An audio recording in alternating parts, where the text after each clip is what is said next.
testing. Hi guys! Welcome to another episode. For today's vlog, gagawa naman po ako ng prop. Dahil ilang araw na nag-uulan, na-miss namin mag-healthy. Dito, nabila sa grocery na brewed coffee. Isipan kong gumawa na lang ng sarili naming prop. Dahil meron kami ditong ice crusher, bumili na rin ako ng coffee maker. At meron naman akong blender na dito sa bahay. Nagawa kami ng homemade wrap. Guna na po natin. Gagawin, magtitimpla muna po ako ng kape. Dahil papalamigin ko pa to para makapagpalamig na habang ginagawa ko yung ibang ingredients. Maglagay muna tayo ng kape sa coffee maker. Maglalagay muna ako dito ng 3 scoop of brewed coffee. Maglalagay pala tayo ng water dito.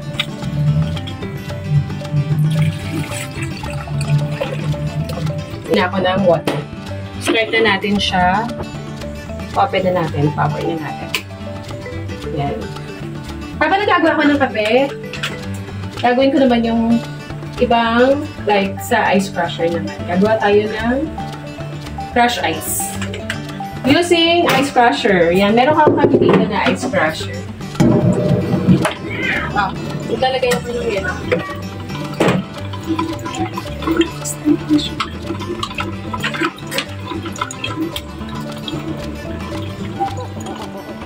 So, magka-crush muna tayo ng ice using ice crusher.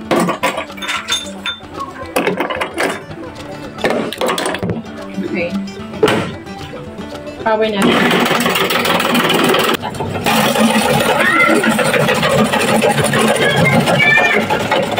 Lalagay na tayo ng coffee. Ayan, mainit pa. Ingat po tayo dahil mainit na siya. Kailangan po ito palamigin talaga, pero dahil nagmamadali ako uminom. Yan. So, mainit. Careful po tayo. Yung gamit ko, naglagay ako ng 3 ganito. 3 sukat nito, ng jigger. So, ingat po tayo dahil mainit pa yung kape. Palamigin muna po natin kapag gumawa po kayo. Okay. Next naman, maglalagay tayo ng chocolate syrup. Ito pa rin yung gamit ko. Maglalagay ako ng 2 ganito. 1. Yan. 2. Okay, next naman maglalagay ako ng 3 tablespoons of creamer. Any creamer na, any powder. Next naman, mag-a-add ako ng 2 tablespoons of white sugar.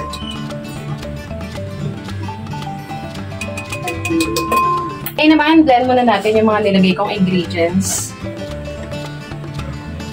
At ayaw po gumana.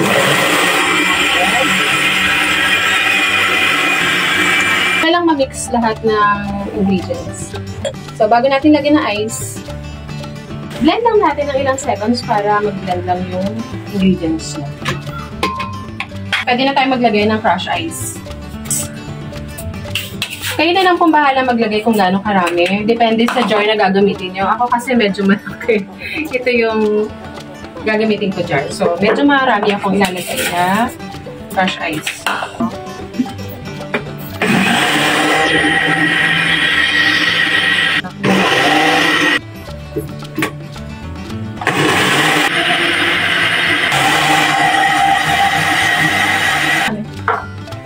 Yan. After ma-blend ng crush ice, mag-add naman ako ng dark chocolate chips.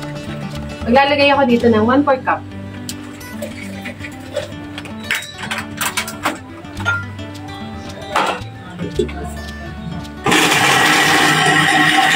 Chocolate chips. Lagay na natin sa ating drinking jar. Yan, medyo malaki to guys. Ayan.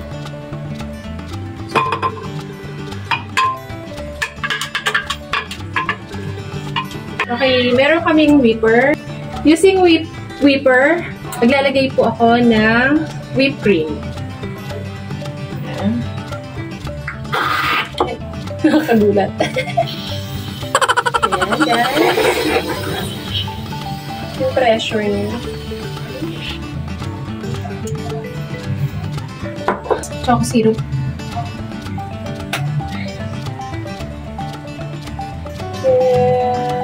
Yan. Gandahan nyo na lang, guys. Tapos, yung chips sa ibabaw.